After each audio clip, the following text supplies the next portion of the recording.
누가복음 16장 19절에서 31절까지의 말씀 제가 봉독해 드리겠습니다. 한 부자가 있어 자색옷과 고운 베옷을 입고 날마다 호화롭게 즐기더라. 그런데 나사로라 이름하는 한 거지가 헌데투성이로 그의 대문 앞에 버려진 채 그 부자의 상에서 떨어지는 것으로 배불리려 하매 심지어 개들이 와서 그 헌대를 핥더라. 이에 그 거지가 죽어 천사들에게 받들려 아브라함의 품에 들어가고 부자도 죽어 장사되매 그가 음부에서 고통 중에 눈을 들어 멀리 아브라함과 그의 품에 있는 나사로를 보고 불러 이르되 아버지 아브라함이여 나를 긍휼히 여기사 나사로를 보내어 그 손가락 끝에 물을 찍어 내 혀를 서늘하게 하소서. 내가 이 불꽃 가운데에서 괴로워하나이다. 아브라함이 이르되 예 너는 살았을 때에 좋은 것을 받았고 나사로는 고난을 받았으니 이것을 기억하라.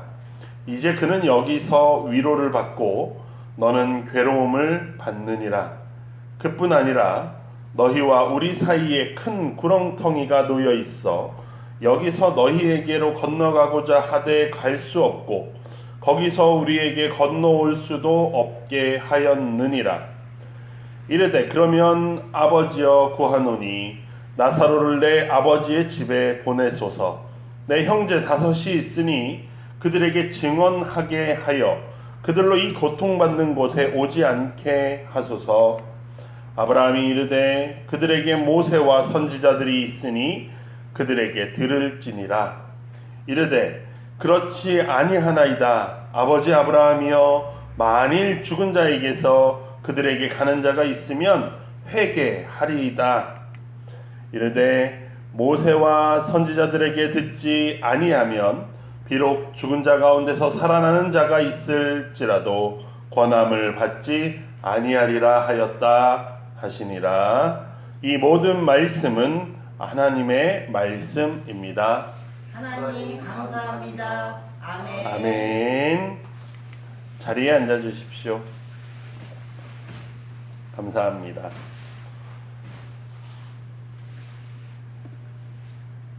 네, 할렐루야. 아멘. 아멘. 한 주간도 수고하셨습니다. 한 주간 삶에서 주님의 뜻을 이뤄내기 위해서 매일매일을 최선을 다해 사신 여러분께 주님의 귀한 은혜가 가득하기를 주의 이름으로 축복합니다. 아멘. 지난주 저희는 불의한 청지기였지만 지혜롭다고 칭찬받았던 그의 모습을 보았습니다. 그 예수님의 비유 말씀을 통해서 우리는 재물이라는 것이 불의할 수밖에 없다라는 사실을 조금 인식해 보았습니다. 그래서 그 불의한 재물을 그냥 버릴 것이 아니라 그냥 마음대로 쓸 것이 아니라 하나님 나라를 위하여 사용하고 또 하나님과 재물을 겸하여 섬길 수 없다라는 말씀도 우리가 함께 묵상했습니다. 하나님의 지혜로운 청지기로서 하나님만을 섬길 수 있는 우리가 되기를, 하나의 교회가 되기를 주님의 이름으로 축복합니다. 아멘. 오늘 본문은 그 예수님의 그 청지기 비유를 하시고 그 말씀 이후에 바리새인들의 반응이 있었습니다. 그 바리새인들의 반응 다음에 예수님이 하신 본문의 말씀이에요. 또 비유의 말씀입니다. 예수님께서 부자가 아니죠. 그 청지기 비유를 마무리하시면서 하나님과 재물을 겸하여 섬길 수 없다라고 말씀하셨거든요. 근데 그에 대한 바리새인들의 반응은 어떠하냐면 예수님의 말씀을 무시하는 거였습니다. 14절을 보시면 바리새인들은 돈을 좋아하는 자들이라 이 모든 것, 그러니까 그 앞서 예수님이 하신 비유를 비웃었다라는 거예요. 무시한 거죠. 바리새인들은요, 자신들이 충분히 잘 살고 있다고 생각했고요. 자신들이 율법을 잘 지키고 하나님의 뜻대로 살아간다라고 자부하고 있었습니다. 그런데 그들이 예수님의 말씀을 비웃으니까 예수님이 그 다음의 이야기로 오늘 나사로와 부자의 이야기를 하시는 거거든요. 예수님은 그들의 마음 깊숙이 보셨습니다. 우리는 잘해 라고 말하는 그들의 마음 깊숙한 곳에는 재물을 사랑하고 있는 그들의 모습이 있다라는 사실이에요. 그러니까 예수님이 앞서 청지기 비유보다 조금 더 강한 비유를 하십니다. 오늘 본문의 말씀을 다시 한번 보시면 아시지만 부자가 지옥에 가버리고요. 그 집 앞에 있던 가난한 나사로는 천국에 가는 모습이 나옵니다. 그리고 그 둘 사이에는 큰 구렁텅이가 있어 저쪽에서 이쪽으로, 이쪽에서 저쪽으로 갈 수 없는 영원한 결정이 있다라고 예수님께서 이렇게 말씀하시면서 그 부자가 당하는 비참함이 굉장히 크다라는 것을 보여주시거든요. 오늘 비유는 그래서 단순히 제가 이렇게 말씀드린 돈을 좋아하는 너네는 망할 거야 라고 하시는 걸 넘어서 예수님이 무엇을 말씀하시는지 조금 더 살펴볼 필요가 있습니다. 오늘 예수님의 비유들 중에서 예수님이 이것에 빗대어 저것에 빗대어 많은 이야기들을 하셨는데 그 이야기 중에서는 늘 어떤 사람, 어떤 씨앗 하나 이렇게 구체적인 이름이 없거든요. 근데 오늘 본문에만 유일하게 구체적인 이름 하나가 나옵니다. 그 이름은 나사로라고 하는 이름이에요. 우리는 예수님께서 왜 구체적으로 이 비유에서는 구체적으로 가난한 사람의 이름을 말씀하셨지? 라는 것에 대해서 한번 조금 살펴볼 만합니다. 나사로라고 하는 이름은요, 오늘 설교의 제목과 같습니다. 설교 제목이 뭐죠, 오늘요? 하나님이 도우신다라는 제목이에요. 나사로라는 이름이 히브리어로는 엘라사르 이렇게 부르는 그 이름인데 그걸를 그 히브리어를 헬라어식으로 바꿔서 나사로가 되는 겁니다. 근데 이 나사로 하나님께서 도우신다라고 하는 이름의 인물이 처한 예수님이 말씀하시는 그 비유에서 나타나는 인물은 여러분들이 보시기에 어때요? 하나님이 도우시는 사람 같습니까? 그는 헌대투성입니다. 상처투성이라는 거예요. 몸이 아프고 멀쩡하지 않다라는 이야기예요. 게다가 먹을 것도 먹지 못해서 굶주려 있습니다. 그래서 그가 원했던 게 뭐예요? 부자의 상에서 떨어지는 음식이라도 좀 부스럭이라도 먹고 싶다라고 하는 것이 그의 현실입니다. 그러나 부자는 그를 외면했고요.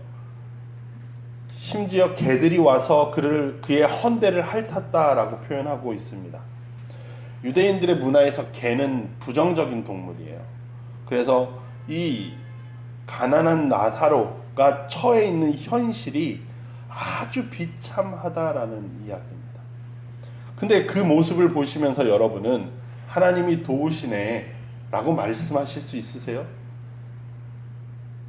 현실에는 아무런 도움이 없는 것처럼 보여지는 나사로입니다. 하나님이 도우시는데 왜 이 지경이야? 라고 우리는 질문할 수밖에 없는 것이 지금 예수님이 말씀하시는 나사로라고 하는 인물이에요. 반면에 부자는 어땠습니까? 고운 베옷을 입고요, 자색 옷을 입었다라고 말씀하십니다. 여기서 자색, 색깔 보라색에서 이 빨간색, 이 자색, 요 자색은요, 당시에 달팽이를 원료로 했다라고 합니다. 그래서 귀한 사람들만 쓸 수 있었어요. 고위층의 권력이 있는 사람들. 그래서 바울이 빌립보 성에 가서 처음 선교를 시작할 때 만났던 루디아라고 하는 사람의 직업이 자색 옷감 장수였거든요.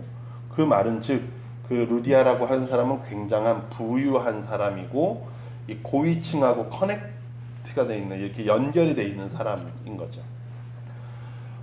그 정도로 자색 옷이라는 것은 매우 귀중한 옷입니다. 그 시대에 있어서요. 그래서 비싸게 옷을 입고 좋은 것을 먹으며 사는 부자. 우리는 그런 사람들을 보면서 말하겠죠. 야, 하나님이 저 사람에게 얼마나 복을 주신 거야 라고 이야기합니다. 많은 사람들이 그를 알았고요. 많은 사람들이 그 사람의 이름을 불렀을 겁니다. 야, 그 집 누구 있잖아, 그 부자. 이렇게 그 사람의 이름을 불렀을 겁니다.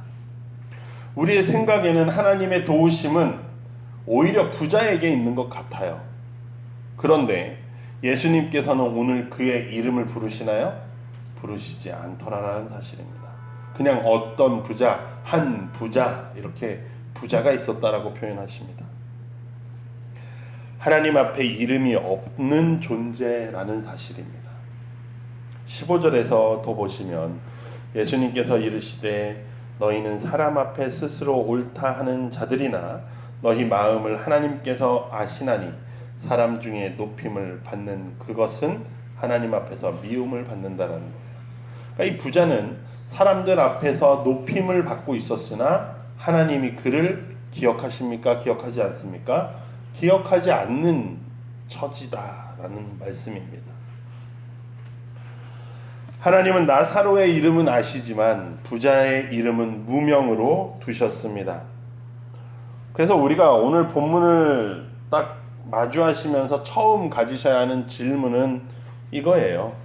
나는 누구에게 알려질 것인가? 라는 질문입니다.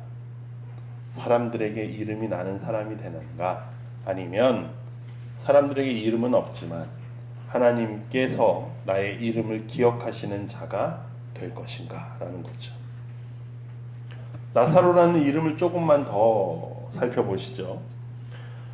나사로의 이름은 앞서 말씀드린 대로 하나님이 도우신다라는 이름이지만 현실은 아주 달랐다고 말씀드렸습니다. 그의 현재 상태는 죽을 지경이었다라는 사실이에요. 전혀 이름과는 다른 삶입니다. 그러면 예수님은 왜 이 역설적인 이름, 비참한 현실에 있는 사람에게 하나님이 도우신다라는 말씀, 그 이름을 붙이셨냐라는 거예요. 예수님이 하시고 싶은 말씀이 뭡니까? 그런 가난한 이들을 하나님께서 도우신다라는 말씀을 하시려고 하시는 거예요. 예수님께서 이 나사로라고 하는 사람에 대해서, 그러니까 실제 인물일 수도 있고요. 예수님께서 어떤 비유적으로 말씀하시는 거니까요. 실제 인물은 아닐 가능성이 높지만 이러한 류의 버려지고 고통받고 있는 이 가난한 사람을 하나님은 기억하시고 계셔라고 하는 것이 이 나사로라고 하는 인물 안에 담긴 예수님께서 말씀하시고자 하는 이 유일하게 이름을 주신 이유라는 사실이에요. 현실이 아무리 절망적이어도 하나님이 너희와 함께하고 계신 거야 라는 말씀이 오늘 이 인물 안에 있습니다. 나사로라고 하는 인물 안에. 그렇기 때문에 뭐 하라고요? 너희의 믿음을 포기하지 않아야 한다라는 말씀이에요. 누구를 구원하십니까? 나사로를 구원하셔. 포기하지 마라 라는 말씀이 담겨 있습니다. 사람들은 하나님이 정말 도우시나 라고 하지만 예수님께서 말씀하고 계신 겁니다. 하나님이 도우셔 라는 걸요. 이건 단순히 정신승리가 아닙니다. 패배했지만 에이 잘 싸웠지 뭐 내가 이겼다고 해, 이겼다고 치자, 이게 아니라 정말로 하나님은 그 가난한 자들을 돕고 계시다라는 거예요. 그와 함께 하시며 그에게 일하고 계십니다. 그래서 우리는 이 나사로라고 하는 이름 안에서 생각해 보아야 합니다. 나는 내 현실의 가운데 하나님이 없는 것 같을 때에도 하나님을 신뢰할 수 있는가라는 거예요. 하나님 나에게 왜 아무것도 안 하세요? 하나님이 나에게 도우시지도 않고 내가 필요하다고 기도하는 것들도 들으시지도 않고 나를 이 지경으로 내버려 두시는데 뭐 하시는 거예요? 라고 하는 이 현실 가운데에서 예수님은 이 나사로라는 인물이 왜 그런 말을 안 했겠습니까? 왜 그런 억울함이 없었겠어요? 그런데 그가 구원을 받았다라는 사실이에요. 즉 하나님이 그러한 이들을 붙잡고 계시다라는 사실을 우리는 잊지 않아야 합니다. 우리는 우리의 삶의 모든 증거가 하나님이 나를 도우시지 않는 것 같아 라고 할 때에도 하나님의 선하심, 하나님은 그래도 나를 포기하지 않으셨어 라고 하는 그 마음을 그 믿음을, 그 신뢰를 지키고 있는가라는 질문을 해봐야 합니다. 저는 오늘 본문에서 하나님의 은혜가 어디에서 나타났는가라고 말하려면 개들에게서도 나타났다라고 말할 수 있는 것 같아요. 왜냐하면 앞서 말씀드렸던 말씀, 그런 개에 대해서 유대인들이 부정적으로 해석하는 그런 해석도 있습니다. 그래서 나사로가 당하는 현실이 얼마나 비참했는가를 개를 통해서 보여주기도 하죠. 그런데 그런 게 있어요. 고대 사회는 예수님께서도 병든 사람을 고치실 때 진흙을 침을 뱉어서 이렇게 이제 눈에 발라주시거나 이러거든요. 근데 그게 어떤 전통들이 있냐면 고대 사회 안에서 침이라고 하는 이 타액에 어떤 회복의 치료의 능력이 있다라고 생각했어요. 그 당시 사람들에게. 그리고 동물들도 자신이 다친 상처를 계속 핥잖아요. 그런 부분들을 고대 사람들이 볼 때 개가 나사로를 핥는다라는 행위는 비참함을 말하기도 하지만 동시에 그 개마저 나사로를 돕고 있다라는 이야기예요. 우리는 왜 현실이 이래? 라고 하지만 이 비참한 현실 가운데에 나를 찾아오는 이 작은 손길이 있다라는 사실이에요. 하나님의 돌보심은 때로 우리가 예상하지 못한 방식으로 또는 가장 작은 것을 통해서 나타날 수 있다라는 사실이죠. 제가 오늘 본문을 이렇게 쭉 보면서 아무리 그렇게 해석하려고 해도 이해가 안 되는 게 몇 가지가 있는 거예요. 첫 번째는 나사로가 4절에 오늘 24절인가요? 보시면 나사로가 이렇게 22절인가요? 제가 본문을 안 붙여놔가지고 그 나사로가 부자의 집 앞에 버려둔 채라고 되어 있거든요. 오늘 성경에는요. 저희 개역개정판 성경에는 버려둔 채라고 표현되어 있습니다. 그러니까 그 본문만 읽으면 이 누군가 나사로를 집 앞에 버렸다라는 이미지가 강하게 바뀌잖아요. 근데 이제 원문을 이렇게 쭉 볼 때 원문이 의도했던 바는 그를 버렸다라는 어떤 부정적인 의미라기보다는 그를 그 앞에 데려다 놓았다라는 중립적인 표현입니다. 즉 여기서 이 단어가 하고 싶었던 말은 나사로가 혼자 움직일 수 없었다라는 얘기예요. 그래서 나사로를 누군가가 데려다 놨다라는 거예요. 그러면 여기서 질문이에요. 누가 나사로를 데려다 놓았는가라는 거예요. 누가 데려다 놨을까요? 나사로를요. 뭐 가족이 되었을 수도 있고요. 또 하나님이요? 하나님이 나사로를 데려다 놨을까요? 현실적으로 제가 요 비유에 대해서 이제 여러 목사님들이 어떻게 해석하셨나 이렇게 보는데 중앙 루터 교회라고 용산에 있는 최주은 목사님이라는 분 계신데 그 목사님 해석에서는 이렇게 얘기하시더라고요. 마을 사람들이 그를 부자의 집에 데려다 놓지 않았겠느냐라는 거예요. 왜요? 그 당시에 사람들은 가난했습니다. 로마의 지배하에 그리고 지배자들의 권력 아래서 늘 가난한 삶을 살았어요. 예수님이 사시던 갈릴리라고 하는 동네가 그런 동네였습니다. 그런데 중요한 건 이 나사로를 돕고자 해도 지역 사람들이 돕고자 해도 자신들이 이미 가난해서 어떻게 도울 수가 없는 상황이라는 거예요. 그러면 그들에게 한 가지 떠오르는 방법은 우리 동네에 있는 부자 그 사람네 집에 데려다 놓으면 그나마 그래도 먹을 거라도 먹지 않겠냐라는 거죠. 그러니 마을 사람들은 그 부자의 선의를 기대하고 그의 집 앞에라도 데려다 놓았다는 겁니다.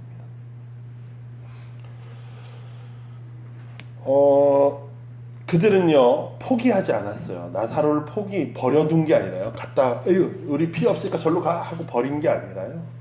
우리 공동체 안에서 그나마 해결할 수 있는 가능성이 있는 부자의 집에 놓자라는 겁니다. 그들이 할 수 있는 대로 지혜를 모았고요. 그래서 부자의 집 앞에 놓았고요.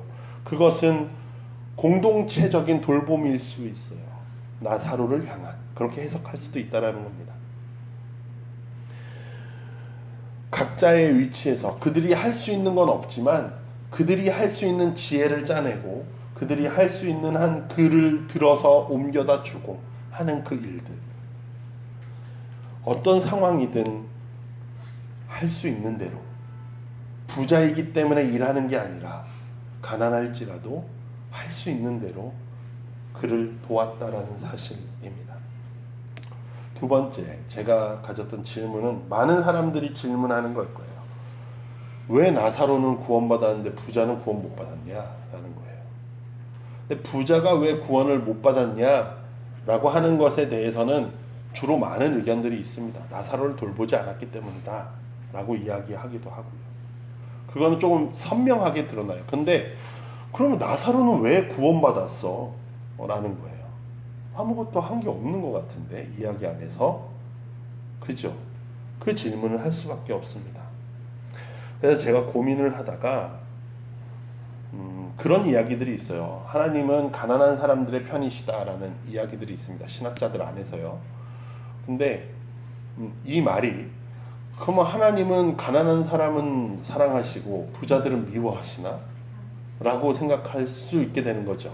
그래서 그런 말이 편당성, 하나님이 편 드신다, 누구의 편을 드신다 라고 그런 이야기들이 있습니다. 그런데 성경에서 뭐라고 말하고 있죠? 하나님은 모든 이들이 구원받기 원하신다라는 거예요. 부자라고 구원을 받지 않는 게 아니라 부자도 구원받기 원하신다라는 거예요. 그렇다면 우리의 첫 번째 전제는 하나님이 누군가의 편을 드신다가 아니라 하나님은 모두의 편을 들기 원하신다라는 거예요. 그러면 그 다음 단계에서 생각해 볼 것은 무엇입니까? 그러면 둘의 결과는 왜 다른가라는 거예요.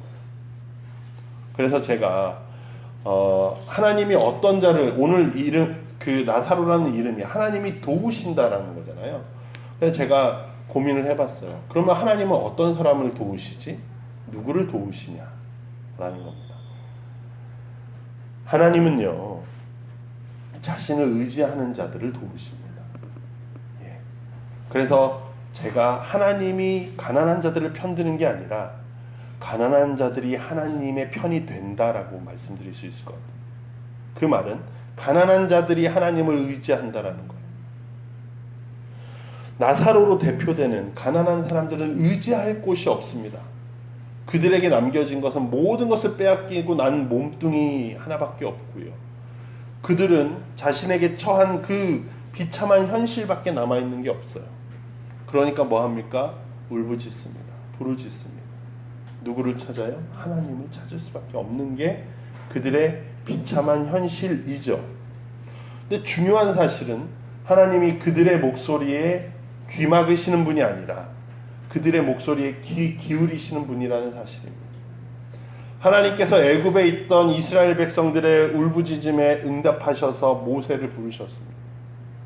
하나님께서 예언자들을 통해서, 선지자들을 통해서 왕들에게, 귀족들에게 하셨던 말씀이 너희의 백성들의 울부짖음이 내 귀에 들린다라는 사실이에요. 오늘 우리가 읽었던 아모스의 말씀에서도 그러한 말씀입니다. 너희가 그렇게 호화롭고 편안하고 즐겁게 사는데 너희가 너희의 요셉, 너희의 형제들을 돌보지 않는구나라고 예수님께서, 하나님께서 말씀하시는 거예요. 가난한 사람들은 의지할 곳이 없기에 하나님을 붙잡습니다. 그래서 오늘 시편에서도 여호와를 자기의 도움으로 삼는 자가 뭐가 있다고요? 복이 있다라는 거예요. 왜요? 하나님이 그를 도우시기 때문입니다. 이 반면에, 그러면 반대로 생각해서 부자는요, 왜? 부자는 하나님을 선택합니까? 물론 선택하는 일들도 있을 수 있습니다. 그러나 부자는 자신의 능력과 자신이 가진 재물, 자신의 환경을 의지하는 것이 보통 가진 자들의 마음입니다. 하나님이 찾을 필요를 못 느껴요. 왜요? 그들의 삶은 이미 평안하니까요. 그냥 이대로 살자라는 거예요. 이대로 살다 이대로 죽자라는 거죠. 하나님이 필요하지 않습니다. 하나님을 의지하지 않아요. 하나님을 그들이 선택하지 않습니다. 그들이 하나님의 편에 서는 것이 아니라 그들은 재물과 자신의 능력의 편에 섭니다. 그렇기에 하나님이 그들을 도우시고자 해도 그들은 듣지 않는다라는 사실이에요. 그리고 오늘 본문에서 보시면 부자들은 왜 하나님의 편에 서지 않습니까? 자신들에게 주어진 의무를 다하지 않기 때문입니다. 자신들에게 주어진 의무를 저버립니다. 그래서 그들은 심판받습니다. 지난주 설교에서 청지기는요, 자신의 권한은 누렸습니다. 그러나 자신이 해야 할 의무는 하지 않았죠. 주인의 재산을 낭비합니다. 그리고 또 주인의 계약서를 마음대로 바꿔요. 그의 행위는 악하죠. 자신의 의무를 다한 거 아니었습니다. 오늘 부자의 이야기에서처럼 이웃을 외면합니다. 나사로를 외면해요. 하나님이 도우시고자 하는 그들, 그 울부짖음을 들은 그들을 외면합니다. 즉 사랑하지 않아요. 사랑하지 않는 자들입니다. 부자에게는 매일 자신의 집 앞에 있던 나사로를 보는 기회가 있었습니다. 제가 기회라고 표현드리는 것은 그가 나사로를 도울 때 하나님의 편이 되는 것이기 때문에 기회라고 말씀드리는 거예요. 그런데 그는 그 기회를 버렸습니다. 하나님께서 그에게 이웃 사랑을 실천할 기회를 주셨지만 그 부자는 그 기회를 무시하고 무관심했습니다. 매일 잔치를 열면서도 자신의 집 앞에 놓여진 그 사람에게는 전혀 관심을 두지 않았습니다.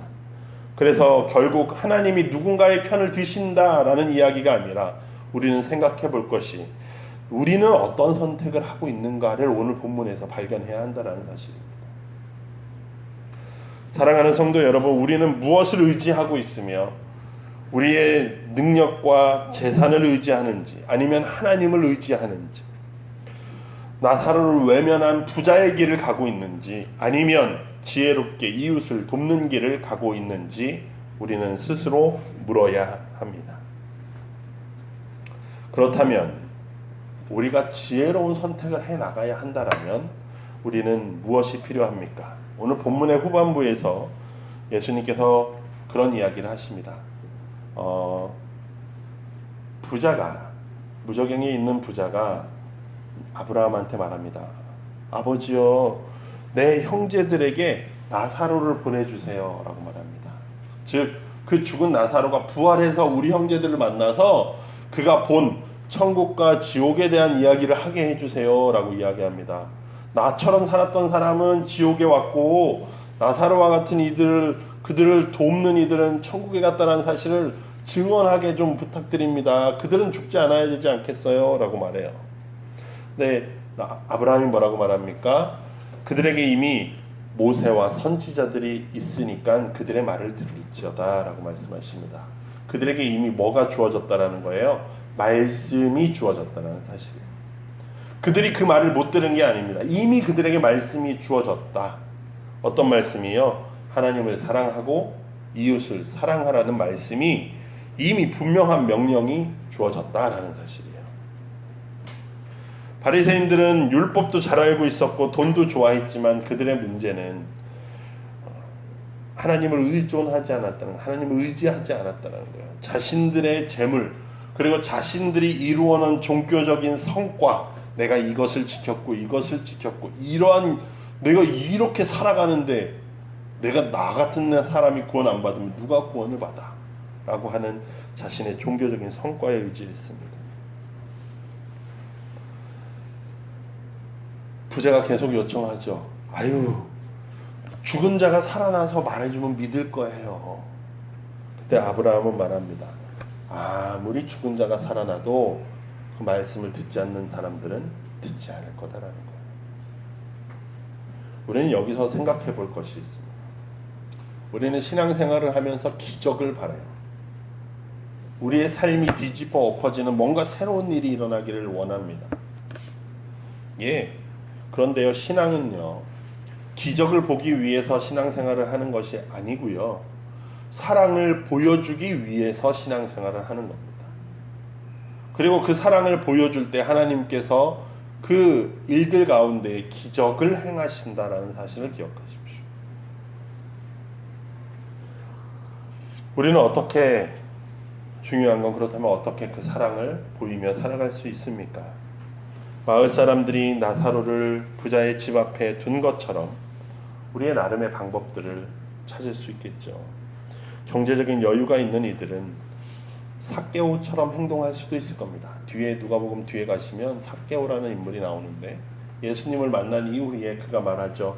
내 재산의 절반을 가난한 자들에게 나눠주고 내가 혹시 누군가의 것을 빼앗은 게 있으면 배상까지 해주겠습니다 라고 이야기해요. 또 여러 일들로 할 수 있겠죠. 있는 사람들은 뭐 후원을 할 수도 있고요. 이웃의 필요를 채워줄 수도 있고요. 교회가 하는 구제 사업들에 함께 동참해서 일할 수도 있을 겁니다. 하나님이 기뻐하시는 사랑의 실천이라고 말씀드릴 수 있어요. 그런데 경제적인 여유가 없는 분들도 할 수 있습니다. 이웃을 우리가 생각해볼 때 별거 아닌 일들이 있잖아요. 그냥 동네 어르신들 병원에 함께 좀 모셔다 드리는 것들, 누구의 짐 무거운 걸 좀 들어드리는 거, 예, 혼자 사는 어르신들 전화 한번 해드리거나 대신 아이 보는 그 엄마들 조금 도와서 아이를 잠깐 좀 봐주거나, 예, 엄마들한테 쉼을 좀 주거나, 이런 작은 일들, 뭐 또 어려운 일이 있는 이들에 위해서 함께 기도해 주거나, 이런 일들도 우리는 충분히 할 수 있다는 사실이에요. 예수님은 기적보다 사랑의 실천이 더 중요하다라는 말씀을 하고 계십니다. 이미 너희에게 주어진 명령이 있어. 어떤 특별한 일을 통해서 그것을 알려고 하는 것이 아니라 그 말씀을 가지고 살아가는 일이 중요하다라고 말씀하시는 겁니다. 기적은 순간적인 놀라움은 줄 수 있습니다. 그러나 사랑을 실천하는 것은 삶을 변화시킨다라는 사실이에요. 여러분 한번 생각해 보십시오. 나사로에게 있어서 그 부자가 그와 함께 돕고 그를 치료하고 먹이는 것이 더 좋았을까요? 아니면 나사로가 집 앞에 누워있는데 하늘에서 음식이 뚝 떨어지는 게 더 신기하고 좋았을까요? 잘 생각해 보십시오. 1번이요? 네. 기적에는 관계가 없습니다. 기적은요, 그냥 어쩌다 일어난 일들이 관계가 없어요. 그런데 사랑에는요, 마음과 마음이 만나는 관계가 있어요. 그래서 사랑을 받은 사람은요, 그 마음을 알기에 다른 이에게 또 사랑을 전합니다. 네, 그것이 하나님의 나라가 확장되어 가는 방식이에요. 예, 마음에서 마음으로, 관계에서 관계로 하나님의 나라가 그 사랑이 전해져 간다라는 사실이에요. 기적만 있다면 그러한 일이 없을 거라는 사실이에요. 사랑하는 성도 여러분, 부자도 구원받을 수 있습니다. 부자 되지 말라는 말씀은 아닙니다.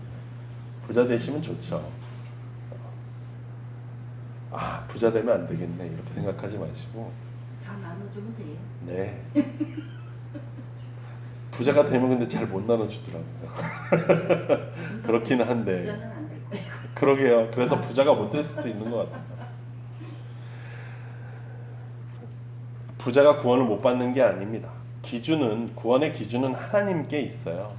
그리고 중요한 사실은 하나님은 모든 이들이 구원받기 원하신다는 거예요. 거기에는 부자도 들어가고요, 원수도 들어가고요, 범죄자도 들어갑니다.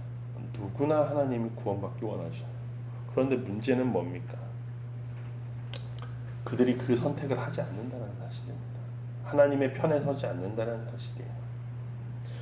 삭개오 같은 인물은 부유하지만 예수님을 만나고 나서 변화를 선택했습니다. 또 예수님이 돌아가셨을 때 예수님의 시신을 내린 사람이 있습니다. 아리마대 사람 요셉이라고 하는 사람인데 그는 공회원이었어요. 지금으로 치면 국회의원 같은 사람. 그런 사람이 유대 사회 안에서 예수를 돕는다라고 하는 것 낙인 찍힐 만한 일이죠. 그러나 그는 자신을 위해 사두었던 무덤을 예수님의 시신을 모시는 데 사용합니다. 예수 그리스도의 제자가 되기로 선택한 삶이에요. 비유에 나타난 오늘 예수님께서 말씀하신 부자와는 전혀 다른 태도를 취하고 있는 거죠. 오늘 비유의 부자는 철저하게 자신의 재물에게만 집중했습니다. 오늘의 말씀이 각자 다 다르게 다가올 수 있습니다. 가난하거나 고통 중에 있는 이들에게는 하나님이 당신의 이름을 기억하십니다라고 기억하실 수 있어요. 나사로라는 이름처럼 하나님이 반드시 여러분을 도우실 거라는 사실이죠.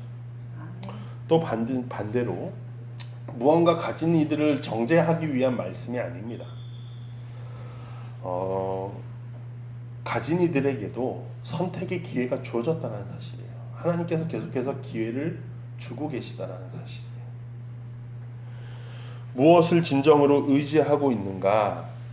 나사로를 외면한 부자의 길을 갈 건지 아니면 삭개오와 같이 변화된 길을 갈 거냐라는 것이죠. 경제적인 능력만이 아니라 우리의 관심, 기도, 작은 도움까지도 하나님은 사랑하고 사용하고 계십니다. 마을 사람들이 나사로를 집 앞에 둔 것처럼, 그 부자의 집 앞에 둔 것처럼 우리도 작은 일들을 할 수 있다는 사실이죠. 신앙은 제가 앞서 말씀드린 대로 기적을 보려고 믿는 것이 아니라 우리가 사랑을 보이려고 믿는 것입니다. 우리가 사랑을 보일 때 하나님은 일하시고 기적을 일으키십니다. 하나님은 당신에게 의존하는 이웃을, 당신을 의존하고 이웃을 사랑하는 자들의 이름을 기억하십니다. 예, 그 하나님 앞에서 우리는 어떤 이름으로 불릴 것입니까? 여러분은 어떤 이름으로 불려지기를 원하십니까? 하나님이 기억하시는 이름, 하나님이 도우시는 이름이 우리 하나님교회 성도님들이 되시기를 주님의 이름으로 축복합니다. 오늘 우리에게 주어진 말씀으로 한 주간도 힘을 얻어 살아가시기를 바라며 우리의 마음에 주어진 말씀을 가지고 다짐의 기도 우리 하겠습니다. 하나님 감사합니다. 오늘도 우리에게 말씀하시니 감사합니다.